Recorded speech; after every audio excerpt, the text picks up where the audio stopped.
Hi students, நம்ம வந்துட்டு last கிளாஸில் வந்துட்டு unit number 19 origin and evolution of life chapter வந்துட்டு ஃபுல்லாக கம்ப்ளீட் பண்ணிட்டோம். ஸோ இன்றைக்கி நம்ம இந்த வீடியோ கிளாஸில் வந்துட்டு நம்ம நெக்ஸ்ட் சாப்டர் ஸ்டார்ட் பண்ண போகிறோம். Unit number 20 breeding and biotechnology அந்த சாப்டர் வந்துட்டு இன்றைக்கி ஸ்டார்ட் பண்ண போகிறோம். ஸோ ஃபஸ்ட்டு இதோட லேர்னிங் ஆப்ஜெக்டிவ்ஸ் என்னென்னு பார்த்துடலாம். After the end of this lesson, students will be able to define and discuss the steps and methods involved in plant breeding. அதாவது வந்துட்டு இந்த லெசனை கம்ப்ளீட் பண்ணதுக்கு அப்புறம் உங்களால் வந்துட்டு பிளான்ட் ப்ரீடிங்கில் இருக்கக்கூடிய மெத்தட்ஸையும் ஸ்டெப்ஸையும் நல்லா புரிஞ்சுக்க முடியும். Know the crop varieties produced by crop improvement. So அந்த crop improvement மூலமா crop varieties என்னென்ன இருக்குது அப்படின்னு நம்மளால் தெரிஞ்சுக்க முடியும். Understand the animal breeding and its implications. So animal ப்ரீடிங்னா என்னென்ன, அதை எந்தெந்த ஃபீல்டில் வந்து நம்ம இம்ப்ளிகேட் பண்ணுறோம் அப்படின்னு அதை தெரிஞ்சுக்கலாம். Point out the difference between inbreeding and out breeding. So இன்ப்ரீடிங்னா என்ன, அவுட் ப்ரீடிங்னா என்னன்னு சொல்லிட்டு அதுக்கு ரெண்டுக்கும் இருக்கக்கூடிய டிஃப்ரென்சஸை பற்றி பார்க்க போகிறோம். Know what is hybrid வைகர் and it's importance. அதாவது ஹைப்ரிட் வைகர்னா என்ன, அதோட இம்பார்ட்டன்ஸ் என்னென்னு பற்றி பார்க்க போகிறோம். Identify the steps involve in genetic engineering. அதாவது ஜெனட்டிக் இன்ஜினியரிங்கில் என்னென்ன ஸ்டெப்ஸ் எல்லாம் இன்வால்வ் ஆகிருக்கு, நம்ம எப்படி வந்துட்டு அந்த ஜெனட்டிக் இன்ஜினியரிங் மூலிமா நம்ம ஒரு ஆர்கனிசத்தை கொண்டு வரோம் அப்படின்னு சொல்லிட்டு பார்க்க போகிறோம். Understand the practical applications of DNA finger printing. அதாவது டிஎன்ஏ ஃபிங்கர் பிரிண்டிங்னா என்ன, அதோட ப்ராக்டிக்கல் அப்ளிகேஷன்ஸ் என்னன்னு சொல்லிட்டு இந்த சாப்டரில் பார்க்குறோம். Gain knowledge on gene therapy. அதாவது ஜீன் தெரப்பினா என்னன்னு சொல்லி பார்க்குறோம். Know the importance of stem cell technology. So stem cell technology மூலமாக நம்ம எப்படி வந்துட்டு ஒரு ஆர்கனிசத்தை நியூ ஆர்கனிசத்தை கொண்டு வருவோம், அதோட டெக்னாலஜி என்னன்னு சொல்லிட்டு இந்த சாப்டரில் பார்க்க போகிறோம். ஸோ இதுதான் வந்துட்டு இந்த சாப்டரோட learning objectives. So unit number 20 breeding and biotechnology. So first இன்ட்ரொடக்ஷனில் என்ன சொல்லியிருக்காங்கன்னு பார்க்கலாம். India's population is likely to reach 1.7 billion by 2050. அதாவது இந்தியாவோட பாப்புலேஷன் வந்துட்டு 2050 வந்துட்டு 1.7 பில்லியனை வந்துட்டு ரீச் பண்ணிடும் அப்படிங்கிறாங்க. Current rate of India's food production will be able to meet only 59% of the country's food demand at that time.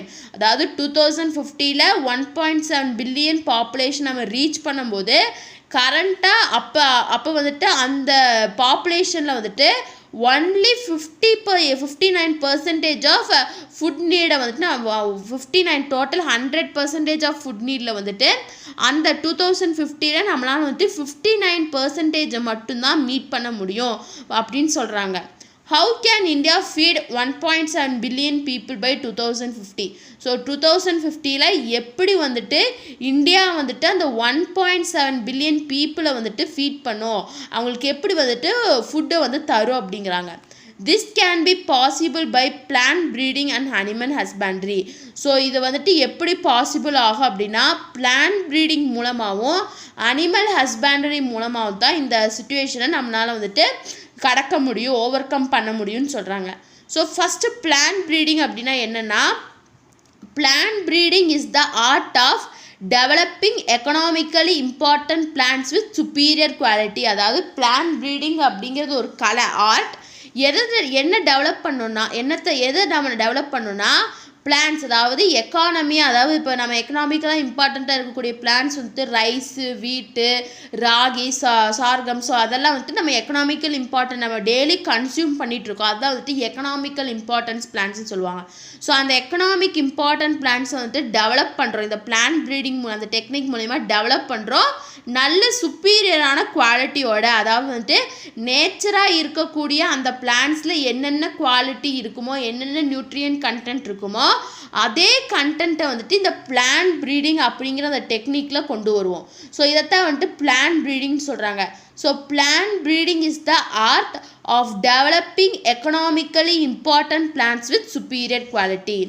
Next animal ஹஸ்பண்ட்ரின்னு என்னென்னா, animal husbandry involves the breeding of animals. அதாவது animal husbandry அப்படிங்கிறது வந்துட்டு அனிமல்ஸை வந்துட்டு breed பண்ணுறது, அதிகமாக கொண்டு வரது தான் என்னென்னு சொல்கிறாங்கன்னா அனிமல் ஹஸ்பண்ட்ரின்னு சொல்கிறாங்க. It aims at improving the genotype of animals to make them more useful to the welfare of the mankind. அதாவது இந்த அனிமல் ஹஸ்பண்டரியோட முக்கியமான ஏம் என்னென்னா இம்ப்ரூவ் பண்ணுது, அதாவது அனிமலோட ஜீனோடைப்பை இம்ப்ரூவ் பண்ணி அதை வந்துட்டு நம்ம மேன்கைண்டுக்கு வந்துட்டு நல்ல யூஸ்ஃபுல்லானதை ஒரு இதை கொடுக்கறதா வந்துட்டு இந்த அனிமல் ஹஸ்பண்ட்ரியோட ஒரு இம்பார்ட்டண்ட் ஏம் அப்படின்னு சொல்கிறாங்க.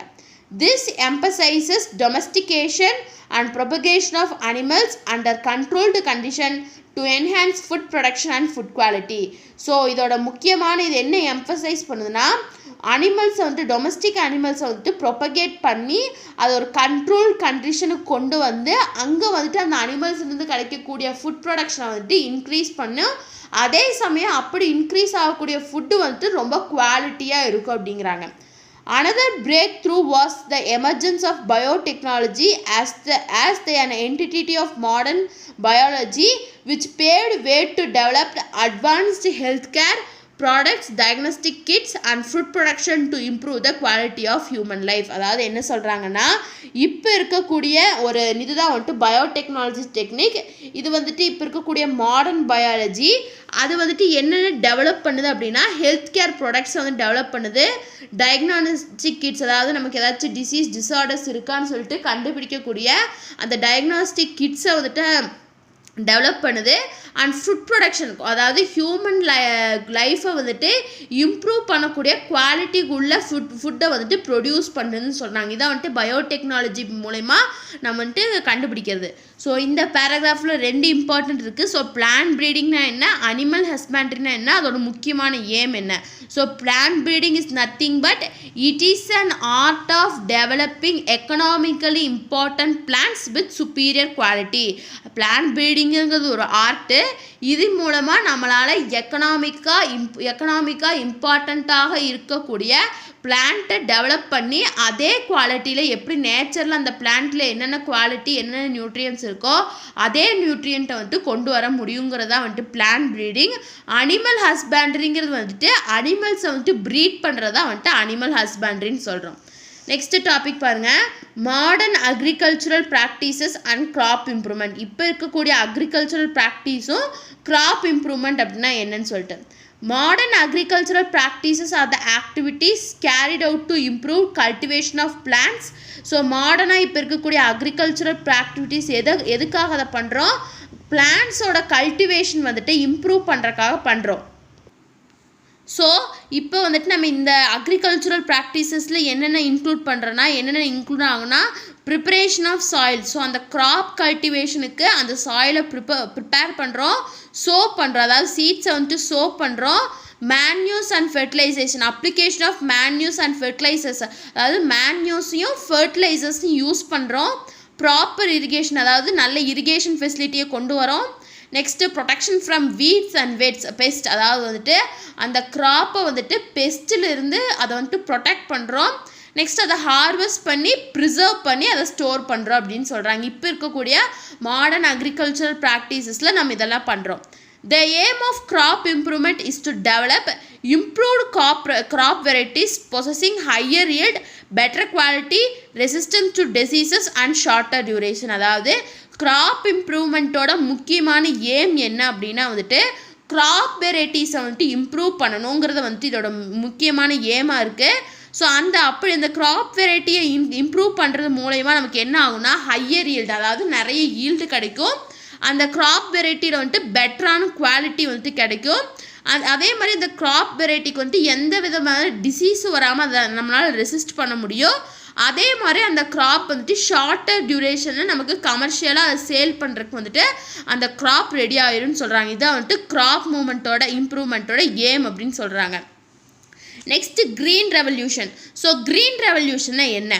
Green revolution is the process of increasing food production through high yielding crop varieties and modern agricultural techniques in underdeveloped and developing nations. So green revolutionங்கிறது ஒரு process.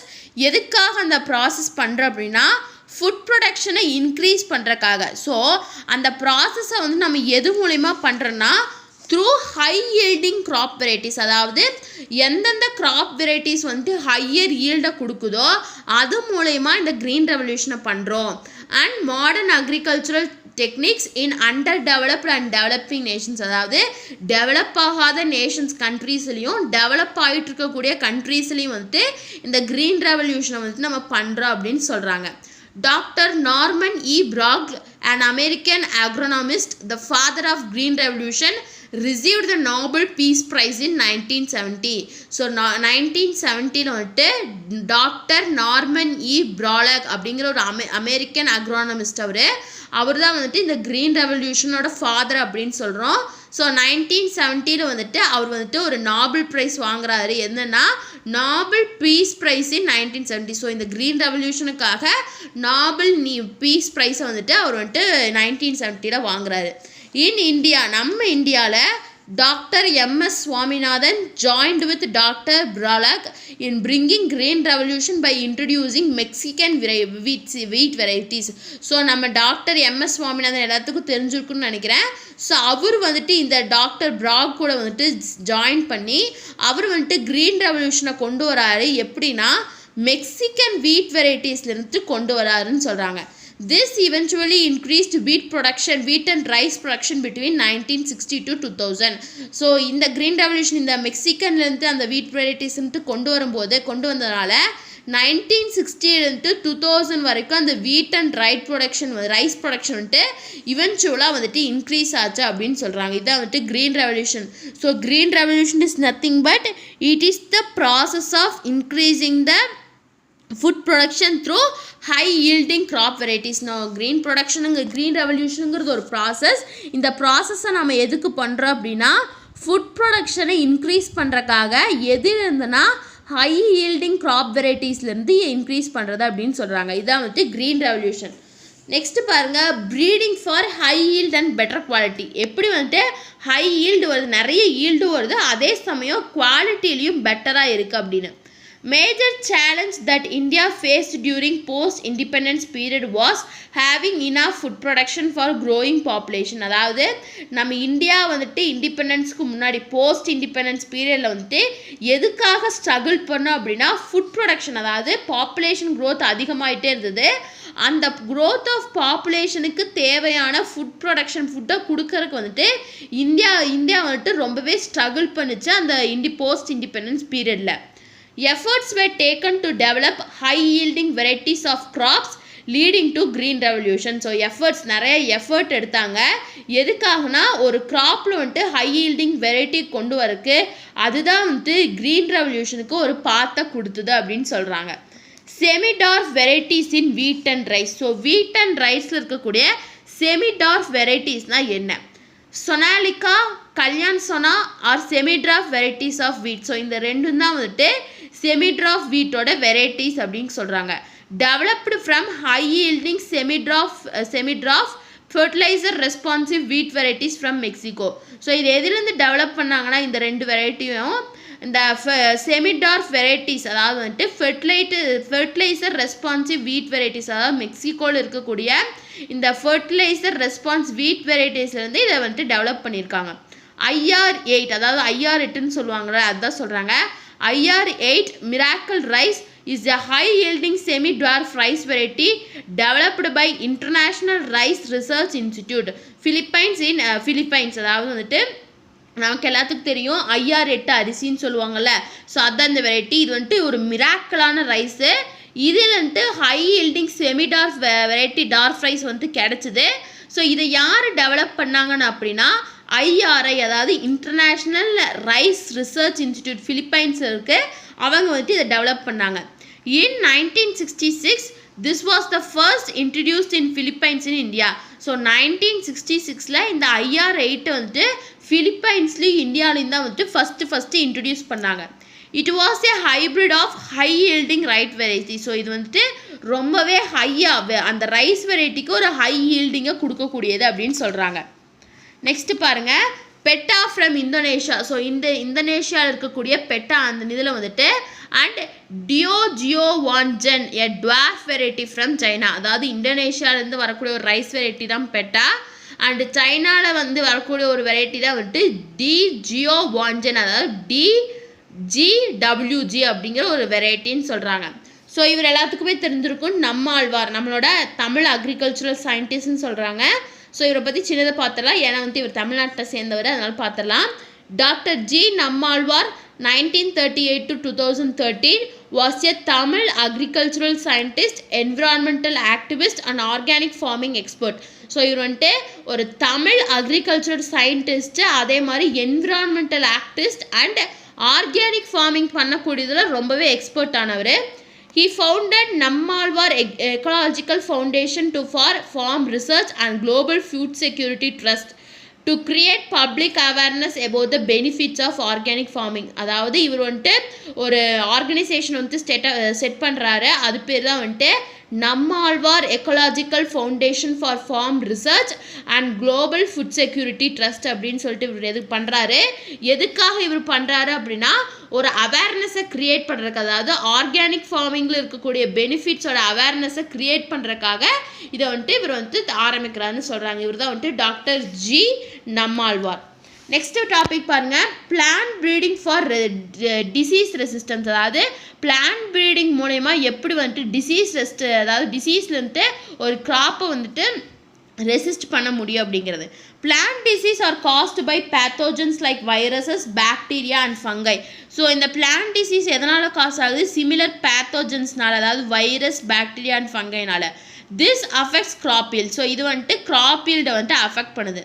Hence, it is important to develop disease-resistant variety of crops that would increase the yield and reduce the use of fungicide and bactericides. அதாவது வந்துட்டு இது ரொம்பவே முக்கியம். அதாவது disease resistant variety of க்ராப்பை வந்துட்டு develop பண்ணுறது ரொம்ப முக்கியம்.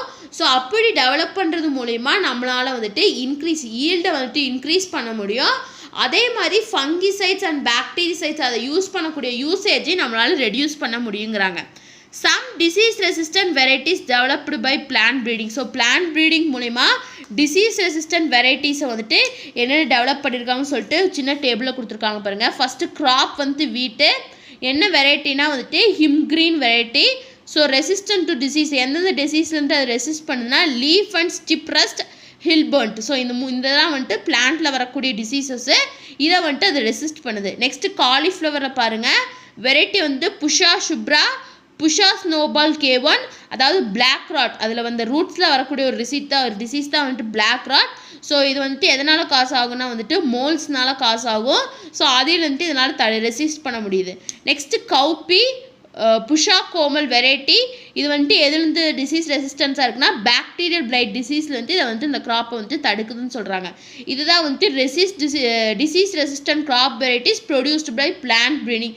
ஸோ பிளான்ட் ப்ரீடிங் டெக்னிக் மூலிமா இந்த கிராப்ஸ், இந்த டிசீஸ் ரெசிஸ்டன்ட் க்ராப் வெரைட்டிஸ் எல்லாம் டெவலப் பண்ணியிருக்காங்க. நெக்ஸ்ட் பாருங்கள், plant breeding for insects and pest resistance. In addition to microorganisms, a large number of insects and pests also cause damage to the crops. அதாவது வந்துட்டு மைக்ரோஆர்கானிசம்ஸ் மட்டும் இல்லாமல் insects and பெஸ்ட்டும் வந்துட்டு க்ராப்புக்கு வந்துட்டு டேமேஜை பண்ணுது அப்படின்னு சொல்கிறாங்க. Hence insect and pest resistant crop varieties were developed. So அதனால இன்செக்ட் அண்ட் பெஸ்ட் வெரைட்டி க்ராப்ஸையும் வந்துட்டு டெவலப் பண்ணாங்க. ஸோ இந்த டேபிளில் கொடுத்துருக்காங்க என்னென்ன க்ராப் வெரைட்டி, என்னென்ன ரெசிஸ்டன்ட் அப்படின்னு சொல்லிட்டு. ஃபர்ஸ்ட் வந்து பிராசிக்கா, அதாவது என்ன வெரைட்டினா புஷா கௌரவ் அப்படிங்கிறது ஹாஃப் ஹிட்ஸுங்கிறது வந்துட்டு ஒரு இன்செக்ட். ஸோ இது வந்துட்டு ரெசிஸ்ட் பண்ணுது. Next flat bean, Pusa Sem 2, Pusa Sem 3ங்கிறது variety, leaf hopper, aphids and fruit borer. So இது எல்லாமே இன்செக்ட்ஸு. ஸோ இதுலேருந்து ரெசிஸ்ட் பண்ணுது. Next ladies finger, Pusa Sawani, Pusa A4, shoot and fruit borer. So இது எல்லாமே வந்துட்டு இன்செக்ட். ஸோ இதிலேருந்து ரெசிஸ்ட் பண்ணுதுன்னு சொல்கிறாங்க. Next plant breeding for improved quality. So improved quality plant breeding, அதாவது சொல்கிறாங்க பிளான்ட் ப்ரீடிங் மூலமா எப்படி வந்துட்டு ஒரு நியூட்ரிஷனல் குவாலிட்டி வந்துட்டு நம்மளால் இம்ப்ரூவ் பண்ண முடியும். Under nutrition and protein malnutrition among human population is a major health problem which has been receiving much focus throughout the world. அதாவது under nutrition and protein mal நியூட்ரிஷனுங்கிறது வந்துட்டு தான் ஹியூமன் பாப்புலேஷன் இருக்கக்கூடிய ஒரு மேஜரான ஹெல்த் ப்ராப்ளம். நம்ம இந்தியாவில் மட்டும் இல்லை, வேர்ல்டு லெவலில் இருக்குது. Apart from humans it also affects the health of farm animals. அதாவது ஹியூமன்ஸ் மனிதர்கள் மட்டும் இல்லாமல் ஃபார்ம் அனிமல்ஸ், நம்ம வளர்க்கக்கூடிய ஃபார்ம் அனிமல்ஸோட ஹெல்த்தி இதை அஃபெக்ட் பண்ணுது. To combat these condition human and animal health are to be determined by nutritional quality of the feed crops. So இந்த ரெண்டையும் கம்பைன் பண்ணி பார்க்கும்போது ஒரு ஹியூமன் ஆகட்டும் அனிமல் ஆகட்டும் அதோட ஹெல்த்தை வந்து டெட்டர்மைன் பண்ணுறது என்ன, அதிக அந்த ஆர்கானிசம்ஸ் எடுத்துக்கக்கூடிய ஃபுட் இன்டேக் எடுத்துக்கக்கூடிய அந்த ஃபுட்டில் இருக்க நியூட்ரிஷனல் குவாலிட்டி தான். The nutritional quality of crops depends on the quality and quantity of nutrition. அதாவது வந்துட்டு ஒரு க்ராப்பில் இருக்கக்கூடிய நியூட்ரிஷனல் குவாலிட்டி எப்படி நம்ம எதை டிபெண்ட் பண்ணி இருக்குன்னா குவாலிட்டியை டிபெண்ட் பண்ணியும் அந்த குவான்டிட்டி ஆஃப் நியூட்ரியன்ஸை டிபெண்ட் பண்ணி இருக்குங்கிறாங்க. The nutritional quality may be improved with respect to protein content and quality of protein, oil content and mineral content. அதாவது ஒரு க்ராப்பில் இருக்கக்கூடிய நியூட்ரிஷனல் குவாலிட்டி வந்து எப்படி இம்ப்ரூவ் பண்ணலான்னா அதில் இருக்கக்கூடிய ப்ரோட்டீன் கண்டென்ட்டையும் ப்ரோட்டீனோட குவாலிட்டியும் இம்ப்ரூவ் பண்ணுறது மூலிமா இன்க்ரீஸ் பண்ணலாம். நெக்ஸ்ட்டு ஆயில் கண்டென்ட் மூலிமா நெக்ஸ்ட்டு மினரல் கண்டென்ட் சொல்கிறாங்க. நெக்ஸ்ட்டு பயோஃபார்ட்டிஃபிகேஷன் அப்படின்னா என்ன? Biofortification is the scientific process of developing crop plants enriched with high levels of desirable nutrients like vitamins, proteins and minerals. So fortification அப்படின்னா வந்துட்டு நம்ம வந்துட்டு தனியாக நமக்கு தேவையானங்கிறத வந்துட்டு உள்ளே கொடுக்கறத உள்ளே திணிக்கிறத வந்துட்டு ஃபார்ட்டிஃபிகேஷன் சொல்லுவோம். ஸோ பயோஃபார்ட்டிஃபிகேஷன் என்னென்னா இது ஒரு சயின்டிஃபிக் ப்ராசஸ். அதாவது டெவலப் ஆகக்கூடிய கிராப்ஸில் வந்துட்டு நமக்கு தேவையான நியூட்ரியன்ஸை வந்துட்டு இன்ஜெக்ட் பண்ணிக்கிறது. அந்த நியூட்ரியன்ஸ் விட்டமினாக இருக்கலாம், மினரலாக இருக்கலாம், இல்லாட்டி வந்துட்டு ப்ரோட்டீன்ஸாக இருக்கலாம். நமக்கு தேவையான நியூட்ரியன்ஸை வந்துட்டு டெவலப் ஆகிட்டு இருக்கக்கூடிய கிராப்ஸில் இன்ஜெக்ட் பண்ணிக்கிறது தான் வந்துட்டு biofortification அப்படின்னு சொல்கிறாங்க. Some examples of crop varieties developed as a result of biofortification are given below. அதாவது வந்துட்டு சில crop varieties biofortification மூலமா டெவலப் ஆன crop varieties கொடுத்துருக்காங்க. ஃபஸ்ட்டு வந்து ப்ரோட்டீனா, Shakti and Ratna are lysine rich maize hybrid. So இதெல்லாம் வந்துட்டு ஒரு மெய்ஸ் ஹைப்ரிட்ஸ் இந்தியாவில் டெவலப் பண்ணுது. அதாவது இந்த மெய்ஸ் ஹைப்ரிட்ஸில் எது ரிச் இருக்குது? லைசைனில் வந்து ரிச்சாக இருக்குது. Next atlas 66 a protein rich wheat variety. So வீட் வெரைட்டியில் ஒன்று தான் வந்துட்டு அட்லஸ் 66. இதில் வந்துட்டு இந்த வீட் வெரைட்டியில் வந்துட்டு ப்ரோட்டீன் கண்டென்ட் வந்துட்டு அதிகமாக இருக்குது. Next iron rich fortified rice variety. So ரைஸில் வந்துட்டு பேசிக்காக அயன் வந்துட்டு கொஞ்சம் கம்மியாக தான் இருக்கும். பட் ஆனால் வந்துட்டு அந்த ரைஸில் வந்துட்டு அயனை வந்துட்டு ஃபார்ட்டிஃபை பண்ணியிருக்காங்க. Vitamin A enriched carrots, pumpkin and spinach. அதாவது வந்துட்டு கேரட், பம்கின் அண்ட் ஸ்பினாச்சில் வந்துட்டு விட்டமின் ஏவை வந்துட்டு கொடுத்துருக்காங்கன்னு சொல்கிறாங்க. இதான் வந்துட்டு பயோஃபார்ட்டிஃபிகேஷன் மூலமா டெவலப் பண்ண crops. Next methods of plant breeding for crop improvement. என்னென்ன மெத்தட்ஸ் இருக்குது பிளான்ட் ப்ரீடிங்கில்? So methods of plant breeding to develop high yielding varieties are given below. So இதில் வந்துட்டு 5 டைப்ஸ் இருக்குது, மெத்தட்ஸ் இருக்குது. ஃபஸ்ட்டு வந்து introduction of new varieties to plants, selection, polyploid breeding, mutation breeding and hybridization சொல்லிட்டு 5 methods இருக்குது. So அந்த 5 மெத்தட்ஸை நம்ம எலாபரேட்டாக next கிளாஸில் பார்க்கலாம். ஸோ இன்றைக்கி கிளாஸில் வந்துட்டு பிளான்ட் ப்ரீடிங்னா என்ன, எப்படி வந்துட்டு இந்த நியூட்ரிஷனல் குவாலிட்டி இம்ப்ரூவ் பண்ணுறோம், பயோஃபார்ட்டிஃபிகேஷன்னா என்னன்னு சொல்லிட்டு இதெல்லாம் இன்றைக்கி கிளாஸில் பார்த்துருக்கோம். ஸோ உங்களுக்கு ஏதாச்சும் டவுட் இருந்தால் கமெண்ட் பண்ணுங்கள். இந்த வீடியோ கிளாஸ் பிடிச்சிருந்தால் லைக் பண்ணுங்கள், ஷேர் பண்ணுங்கள், சப்ஸ்கிரைப் பண்ணுங்கள். தேங்க்யூ.